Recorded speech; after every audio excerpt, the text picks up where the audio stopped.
ಓಂ ಶ್ರೀಮಾತ್ರೇ ನಮಃ. ಹಾಯ್, ನಮಸ್ತೆ, welcome back to ಸಮಯ ಸದರುಚಿ. ಹೇಗಿದ್ದೀರಾ ಎಲ್ಲರೂ ಆರೋಗ್ಯವಾಗಿದ್ದೀರಾ ಅಂತ ನಾನು ಭಾವಿಸ್ತೀನಿ. ಇವತ್ತು ಬೆಳಗ್ಗೆಯೇ ದೇವ್ರ ಪೂಜೆ ಎಲ್ಲ ಮುಗಿಸ್ಕೊಂಡು ಆಮೇಲೆ ಬ್ರೇಕ್ಫಾಸ್ಟ್ಗೆ ಪ್ರಿಪ್ರೇಷನ್ ಮಾಡ್ಕೋತಾ ಇದ್ದೀನಿ. ನಾನು ರಾತ್ರಿಯೇ ರಾಗಿ ದೋಸೆಗೆ ರುಬ್ಬಿಟ್ಕೊಂಡಿದ್ದೆ. ಒಂದು ಪಾವಷ್ಟು ರಾಗಿ ಹಿಟ್ಟಿಗೆ ಕಾಲು ಪಾವಷ್ಟು ಉದ್ದಿನಬೇಳೆನ ನೆನೆಸಿ ರುಬ್ಬಿ ಅದಕ್ಕೆ ರಾಗಿ ಹಿಟ್ಟನ್ನು ಮಿಕ್ಸ್ ಮಾಡಿಕೊಂಡು ರುಬ್ಬಿಟ್ಕೊಳ್ಳೋದು ಅಷ್ಟೇ. ಅವಲಕ್ಕಿ ಏನೂ ಹಾಕಿಲ್ಲ ನಾನು ಇದಕ್ಕೆ. ಬೇಕಂದರೆ ಒಂದು ಹಿಡಿಯಷ್ಟು ಅವಲಕ್ಕಿ ಹಾಕೋಬೋದು. ಇದನ್ನು ರಾತ್ರಿಯೇ ರುಬ್ಬಿ ನಾರ್ಮಲ್ ದೋಸೆ ಬ್ಯಾಟರ್ ಥರ ಹದ ರೆಡಿ ಮಾಡಿಕೊಂಡು ಇಟ್ಕೋಬೇಕು. ನಂತರ ಬೆಳಗ್ಗೆ ಎದ್ದು ಇದಕ್ಕೆ ಉಪ್ಪು ಮತ್ತು ಸೋಡಾನ ಸೇರಿಸ್ಕೊಂಡು ಚೆನ್ನಾಗಿ ಮಿಕ್ಸ್ ಮಾಡಿಕೊಂಡು ಇಡ್ಲಿ ಮಾಡ್ಕೊಳ್ಳೋದು ಅಷ್ಟೇ. ತುಂಬಾ ಸಾಫ್ಟಾಗಿ ತುಂಬಾ ಹೆಲ್ದಿಯಾಗಿರೋವಂಥ ರೆಸಿಪಿ ಇದಾಗಿರುತ್ತೆ. ತುಂಬಾ ರುಚಿಯಾಗಿ ಕೂಡ ಇರುತ್ತೆ. ಡಯಟ್ ಮಾಡೋರು ಅಥವಾ ಒಂದು ಒಳ್ಳೆ ಹೆಲ್ದಿ ಬ್ರೇಕ್ಫಾಸ್ಟ್ನ ಪ್ರಿಫರ್ ಮಾಡೋರು ಖಂಡಿತವಾಗ್ಲೂ ಇದನ್ನು ಟೇಸ್ಟ್ ಮಾಡ್ಬೋದು. ತುಂಬಾ ರುಚಿಯಾಗಿ ಕೂಡ ಇರುತ್ತೆ. ನಾನು ಇದಕ್ಕೆ ಕಾಂಬಿನೇಷನ್ನಾಗಿ ಹೀರೆಕಾಯಿ ಚಟ್ನಿ ಮಾಡ್ಕೊಂಡಿದ್ದೆ. ಅದು ಕೂಡ ತುಂಬಾ ಹೆಲ್ದಿ ಮತ್ತು ಟೇಸ್ಟಿಯಾಗಿರೋವಂಥ ಡಿಶ್ ಆಗಿರುತ್ತೆ. ಇದ್ರ ಜೊತೆಗೆ ಒಳ್ಳೆ ಕಾಂಬಿನೇಷನ್ ಅಂತಲೇ ಹೇಳ್ಬೋದು. ನಾರ್ಮಲಾಗಿ ನಾವು ಇಡ್ಲಿ ಹೇಗೆ ಇಟ್ಕೋತೀವಿ ಅದೇ ರೀತಿ ಇಡ್ಲಿ ಪ್ಲೇಟ್ಗೆ ಸ್ವಲ್ಪ ಎಣ್ಣೆ ಹಚ್ಚಿ ಇಡ್ಲಿನ ಇಟ್ಕೊಳ್ಳೋದು. ಫಸ್ಟು ನಾನು ಇಡ್ಲಿಗೆ ಇಟ್ಬಿಟ್ಟೆ. ನಂತರ ಹೀರೆಕಾಯಿ ಎಲ್ಲ ತೊಳೆದು ರೆಡಿ ಮಾಡ್ಕೋತಾ ಇದ್ದೀನಿ ಚಟ್ನಿಗೆ. ಇಡ್ಲಿಗೆ ಒಂದು ಸೈಡ್ ಇಟ್ಟಿದ್ದೀನಿ, ಹಾಗೆ ಇನ್ನೊಂದು ಕಡೆ ಹಾಲು ಕಾಯಕ್ಕೆ ಇಟ್ಕೊಂಡಿದ್ದೀನಿ. ಮಕ್ಕಳಿಗೆ ಬೇಕಾಗುತ್ತಲ್ಲ ಬೇಗ, ಸೊ ಅದಕ್ಕೋಸ್ಕರ ಹೀರೆಕಾಯಿ ನಾನು ತುಂಬಾ ನಾರು ತೆಗೆದಿಲ್ಲ. ಹೀರೆಕಾಯಿ ಸಿಪ್ಪೆನೇ ಯೂಸ್ ಮಾಡಿಕೊಂಡು ಕೂಡ ಚಟ್ನಿ ಮಾಡ್ತಾರೆ ಅಲ್ವಾ. ಅದಕ್ಕೋಸ್ಕರ ನಾನು ಹೀರೆಕಾಯಿ ಎಳೆದಾಗಿತ್ತು, ಸೊ ತುಂಬಾ ಅದನ್ನೆಲ್ಲ ನಾನು ನಾರೆಲ್ಲ ಜಾಸ್ತಿ ತೆಗಿಯೋಕ್ಕೆ ಹೋಗಿಲ್ಲ. ಇದರಲ್ಲಿರೋ ಫೈಬರ್ ಆರೋಗ್ಯಕ್ಕೆ ತುಂಬಾ ಒಳ್ಳೆಯದಾಗಿರುತ್ತೆ. ಅದಕ್ಕೋಸ್ಕರ ಚಟ್ನಿ ಮಾಡಿದಾಗ ನಮಗೆ ರುಬ್ತೀವಲ್ಲ, ಏನು ಗೊತ್ತೇ ಆಗೋಲ್ಲ. ತುಂಬಾ ಎಲ್ಲ ಸ್ಕಿನ್ನೆಲ್ಲ ಪೀಲ್ಔಟ್ ಮಾಡೋದಕ್ಕಿಂತ ಈ ರೀತಿ ಸ್ವಲ್ಪ ಸ್ಕಿನ್ ಇದ್ದರೆ ಅದರ ಪೋಷಕಾಂಶ ನಮಗೆ ಸೇರುತ್ತೆ. ಹೀರೆಕಾಯಿನ ನಾನು ಒಂದು 1/4 kg ಹೀರೆಕಾಯಿ ತೊಗೊಂಡಿದ್ದೀನಿ. ಅದನ್ನು ಈ ರೀತಿ ಕಟ್ ಮಾಡಿಕೊಂಡು ಎಣ್ಣೆ ಹಾಕಿ ಸ್ವಲ್ಪ ಫ್ರೈ ಮಾಡ್ಕೋಬೇಕು. ಇದ್ರ ಜೊತೆಗೆ ಹೀರೆಕಾಯಿ ಜೊತೆಗೆ ಒಂದೇ ಒಂದು ಮೀಡಿಯಮ್ ಸೈಜ್ ಈರುಳ್ಳಿನ ಈ ರೀತಿ ದಪ್ಪನಾಗಿ ಕಟ್ ಮಾಡಿ ಹಾಕ್ಕೊಂಡಿದ್ದೀನಿ. ಹಾಗೆ 3 ಬ್ಯಾಡಗಿ ಮೆಣಸಿನ್ಕಾಯಿ, ಹಾಗೆ 3 ಖಾರಕ್ಕೆ ಮೆಣಸಿನ್ಕಾಯಿ, ಮತ್ತು ಒಂದೇ ಒಂದು ಮೀಡಿಯಮ್ ಸೈಜ್ ಟೊಮ್ಯಾಟೊ, ಹಾಗೆ ಸ್ವಲ್ಪ ಜೀರಿಗೆ ಹಾಕ್ಕೊಂಡಿದ್ದೀನಿ. ಹಾಕ್ಕೊಂಡು ಇದನ್ನು ಒಂದು 5ರಿಂದ 10 ನಿಮಿಷ ಇದನ್ನು ಫ್ರೈ ಮಾಡ್ಕೋಬೇಕು. ಹಾಗೆ ಸ್ವಲ್ಪ ಉಪ್ಪು ಮತ್ತು ಹುಣಸೆ ಹಣ್ಣು ರುಚಿಗೆ ಎಷ್ಟು ಬೇಕು ಅಷ್ಟು ಹಾಕ್ಕೊಂಡ್ರೆ ಸಾಕಾಗತ್ತೆ. ಸ್ವಲ್ಪ ನೀರು ಹಾಕಿ ಮಿಕ್ಸಿಯಲ್ಲಿ ಚಟ್ನಿ ರುಬ್ಕೊಳ್ಳೋ ಹಾಗೆ ರುಬ್ಕೊಳ್ಳೋದು ಅಷ್ಟೇ. ಈ ಚಟ್ನಿ ತುಂಬ ಗಟ್ಟಿಯಾಗಿ ರುಬ್ಕೊಳ್ಳೋದಕ್ಕಿಂತ ಇಡ್ಲಿಗೆ ಅದ್ಕೊಂಡು ತಿನ್ನೋದಕ್ಕೆ ಸ್ವಲ್ಪ ತೆಳುವಾಗಿದ್ರೇ ಚೆನ್ನಾಗಿರುತ್ತೆ. ಚಟ್ನಿ ರುಬ್ಬಿದ್ದಾದಮೇಲೆ ಒಂದು ಚಿಕ್ಕದಾಗಿ ಒಂದು ಒಗ್ಗರಣೆ ಕೊಟ್ಕೊಂಡ್ರೆ ಇನ್ನೂ ಟೇಸ್ಟ್ ಚೆನ್ನಾಗಿರುತ್ತೆ. ಬೇಕು ಅಂದರೆ ಹಾಕೋಬೋದು, ಬೇಡ ಅಂದರೆ ಹಾಗೆ ಕೂಡ ತಿನ್ಬೋದು. ಇಡ್ಲಿ ಇಟ್ಟಿದ್ದೀನಿ, ಹಾಗೆ ಹಾಲು ಕಾಯ್ತಾಯಿತ್ತು. ಇಲ್ಲಿ ನೋಡ್ತಾ ಹಾಲು ಉಕ್ಕಿ ಹೋಯಿತು. ಅಯ್ಯೋ ಉಕ್ಕೋಯ್ತಲ್ಲ ಅಂತ ಅಂದ್ಕೊಂಡೆ. ಬಟ್ ಯಾವುದನ್ನು ನೆಗೆಟಿವ್ ಆಗಿ ನಾವು ತೊಗೋಬಾರ್ದು ಅಲ್ವಾ. ಫಾರ್ ಎಕ್ಸಾಂಪಲ್ ಹಾಲು ಉಕ್ಕಿದ್ದು ಅಷ್ಟೇ. ಹಾಲು ಉಕ್ಕಿದ್ರೆ ಒಳ್ಳೆಯದೇ, ಬಟ್ ಅಯ್ಯೋ ಯಾರಪ್ಪ ಬೇಜಾರು ಯಾರಪ್ಪ ಮಾಡ್ತಾರೆ ಇವಾಗ ಎಲ್ಲ ಉಕ್ಕೋಯ್ತಲ್ಲ ಅಂತ ಬೇಜಾರು ಮಾಡ್ಕೊಳ್ಳೋದಕ್ಕಿಂತ ಕ್ಲೀನ್ ಮಾಡಿಕೊಂಡು ಹಾಲುಕ್ಕಿದ್ದು ಒಳ್ಳೆಯದೇ ಅಂದ್ಕೊಂಡು ಕ್ಲೀನ್ ಮಾಡಿಕೊಂಡ್ರೆ ಯಾವುದೇ ಕೆಲಸನೂ ಕಷ್ಟ ಅಂತ ಅನಿಸಲ್ಲ. ಹಾಗಾಗಿ ಲೈಫಲ್ಲಿ ಕೂಡ ಅಷ್ಟೇ, ನಮಗೆ ಬರೋ ಯಾವುದೇ ಸಮಸ್ಯೆಗಳೇ ಆಗಿರ್ಬೋದು, ನಾವು ನೋಡೋ ದೃಷ್ಟಿಕೋನದ ಮೇಲೆ ಡಿಪೆಂಡ್ ಆಗಿರುತ್ತೆ ಅಲ್ವಾ. ನಾವು ಅದನ್ನು ಪಾಸಿಟಿವಿಗೆ ತೊಗೊಂಡಾಗ ಅದು ನಮಗೆ ಪಾಸಿಟಿವ್ ಆಗೇ ತಿರುಗುತ್ತೆ. ಅದೇ ನಾವು ನೆಗೆಟಿವ್ ಅಂತ ಅಂದ್ಕೊಂಡ್ರೆ ನೆಗೆಟಿವ್ ಆಗೇ ಇರುತ್ತೆ. ಸೊ ಅದಕ್ಕೋಸ್ಕರ ಯಾವುದೇ ಸಮಸ್ಯೆನೂ ನೆಗೆಟಿವ್ ಅಂತ ತೊಗೊಳ್ದೆ ಎಲ್ಲವನ್ನು ಪಾಸಿಟಿವ್ ಆಗಿ ತೊಗೊಂಡ್ರೆ ನಮ್ಮ ಲೈಫ್ ಕೂಡ ಪಾಸಿಟಿವ್ ವೇಯಲ್ಲೇ ಸಾಗ್ತಾ ಇರುತ್ತೆ. ಯಾಕೋ ಇದೊಂದು ಮಾತು ಹೇಳಬೇಕು ಅಂತ ಅನ್ನಿಸ್ತು, ಸೊ ಹೇಳಿದೆ. ಓಕೆ, ನೆಕ್ಸ್ಟು ಅಂದರೆ ನಮ್ಮ ಲೈಫಲ್ಲಿ ಕೂಡ ಇದೇ ರೀತಿ ಅಲ್ವಾ, ತುಂಬಾ ಸಮಸ್ಯೆಗಳು ಬರ್ತಾನೆ ಇರುತ್ತೆ. ನಾವು ಏನು ಮಾಡಿದ್ರು ಏನು ಮಾಡದೇ ಇದ್ದರೂ ಮಾತಾಡೋ ಜನಗಳು ಮಾತಾಡ್ತಾನೇ ಇರ್ತಾರೆ.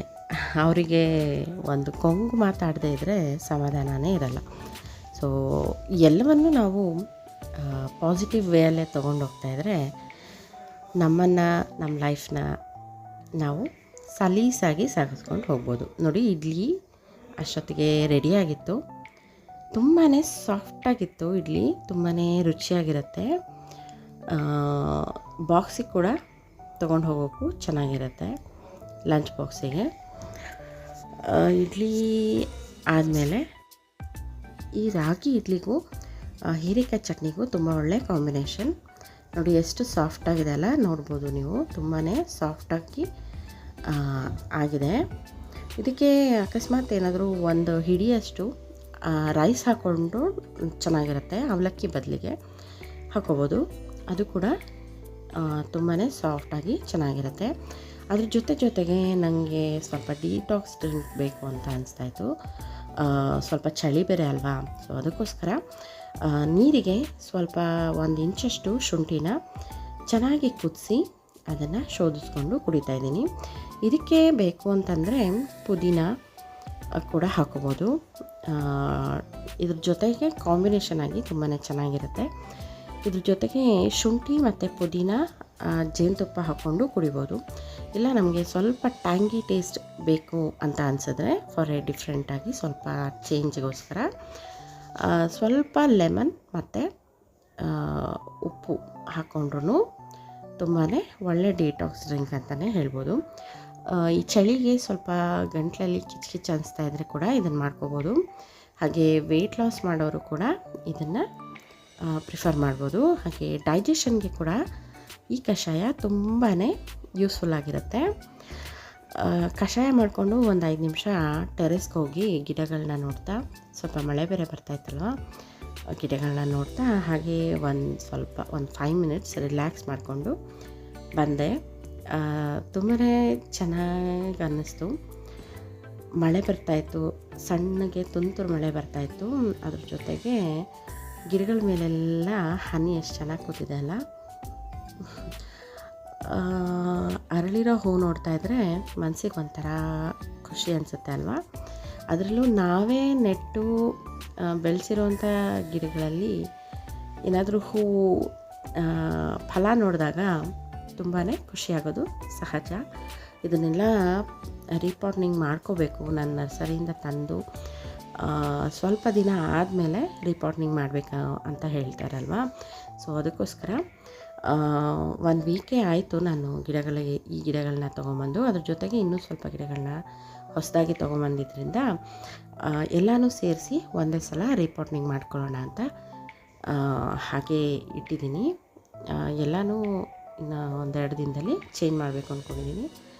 ಮಳೆ ಬಂದಿತ್ತು. ಹಾಗೆ ಕೊಲ್ಲಪುರದಮ್ಮ ದೇವಸ್ಥಾನದಲ್ಲಿ ನಮ್ಮ ಕೊಲ್ಲಪುರದಮ್ಮ ದೇವ್ರನ್ನ ಇನ್ನೊಂದು ದೇವಸ್ಥಾನಕ್ಕೆ ಕರ್ಕೊಂಡು ಹೋಗಿದ್ರು ಅಲ್ವಾ. ನಾನು ಲಾಸ್ಟ್ ವಿಡಿಯೋ ನೋಡಿದ್ದವರಿಗೆ ಗೊತ್ತಿರುತ್ತೆ ದೇವ್ರನ್ನ. ಮತ್ತೆ ಇವತ್ತು ಕರ್ಕೊಂಡ್ಬಂದರು. ಹಾಗೆ ನಾನು ಆನ್ಲೈನಲ್ಲಿ ಬುಕ್ ಮಾಡಿದ್ದೆ, ಪಂಚಾರತಿ ಬುಕ್ ಮಾಡಿದೆ. ಅದು ಕೂಡ ಅದೇ ಟೈಮ್ಗೆ ಬಂದಿದ್ದರಿಂದ ದೇವ್ರಿಗೆ ಕೂಡ ಒಂದು ಪುಟ್ಟದಾಗಿ ಒಂದು ಆರತಿ ಮಾಡಿಕೊಂಡೆ. ಚೆನ್ನಾಗಿದೆ ಕ್ವಾಲಿಟಿ. ಬೇಕು ಅಂತಂದರೆ ನೀವು ಕೂಡ ಮೀಶೋಯಿಂದ ತರಿಸ್ಕೋಬೋದು. ನಾನಿಲ್ಲಿ ಕ್ಲಿಪ್ ಆ್ಯಡ್ ಮಾಡಿರ್ತೀನಿ ನೋಡಿ. ಆಮೇಲೆ ಮಕ್ಕಳಿಗೆ ಸ್ನ್ಯಾಕ್ಸ್ ಅಂತ ಮನೆಯಲ್ಲೇ ಪಾವ್ ಭಾಜಿ ರೆಸಿಪಿನ ಟ್ರೈ ಮಾಡ್ತಾಯಿದ್ದೀನಿ. ತುಂಬಾ ಟೇಸ್ಟಿಯಾಗಿ ಬಂದಿತ್ತು ಪಾವ್ ಭಾಜಿ ರೆಸಿಪಿ.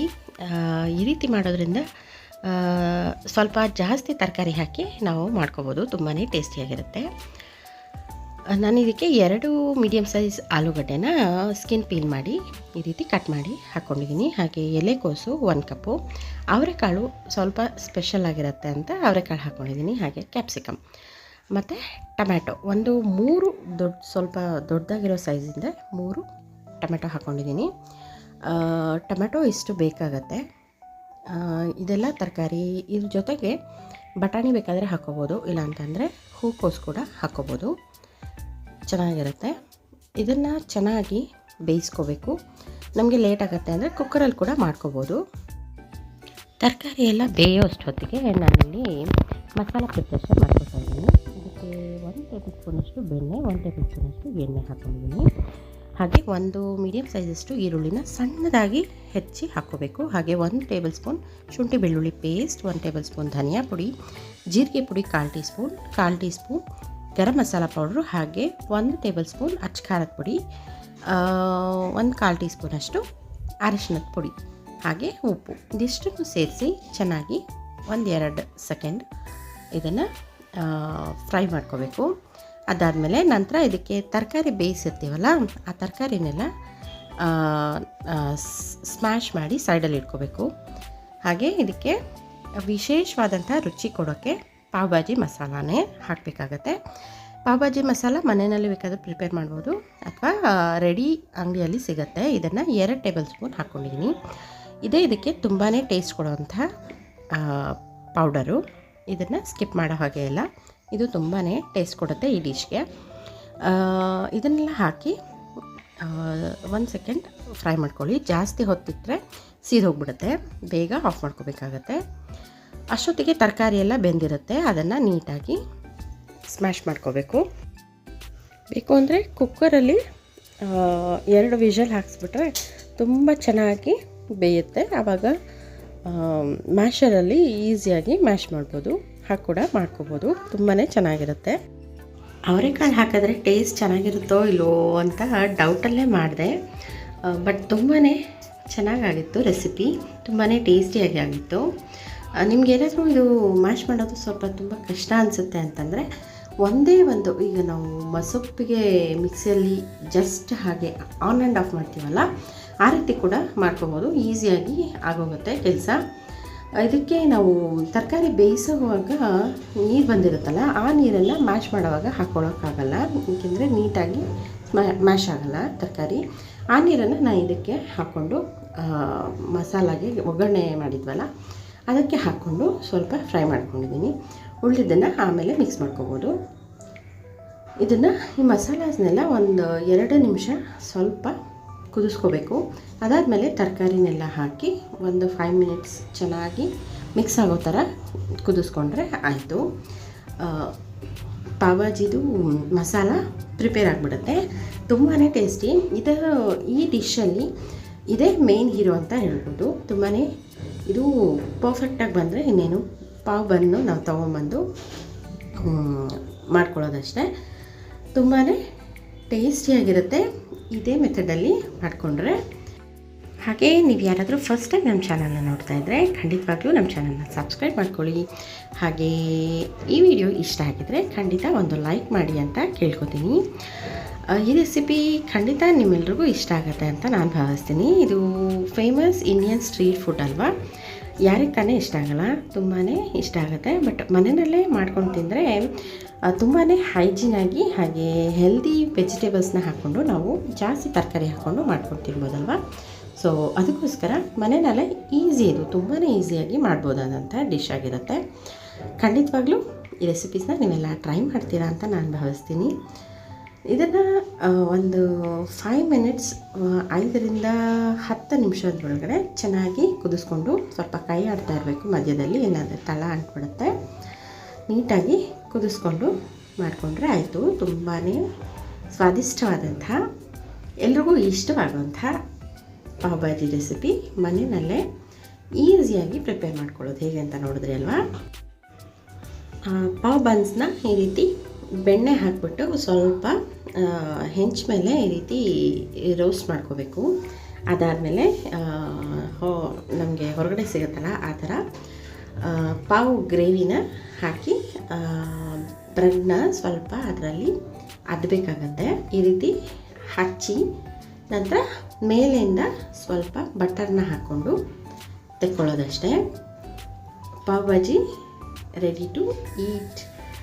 ಸೊ ಈ ರೆಸಿಪಿ ಖಂಡಿತವಾಗ್ಲೂ ನಿಮಗೆಲ್ಲ ಇಷ್ಟ ಆಗಿರುತ್ತೆ ಅಂತ ನಾನು ಭಾವಿಸ್ತೀನಿ. ಈ ವಿಡಿಯೋ ಇಷ್ಟ ಆದರೆ ಖಂಡಿತ ಲೈಕ್ ಮಾಡಿ, ಶೇರ್ ಮಾಡಿ, ಸಬ್ಸ್ಕ್ರೈಬ್ ಮಾಡ್ಕೊಳ್ಳಿ. Thank you for the watching. See you in the next video. Bye bye.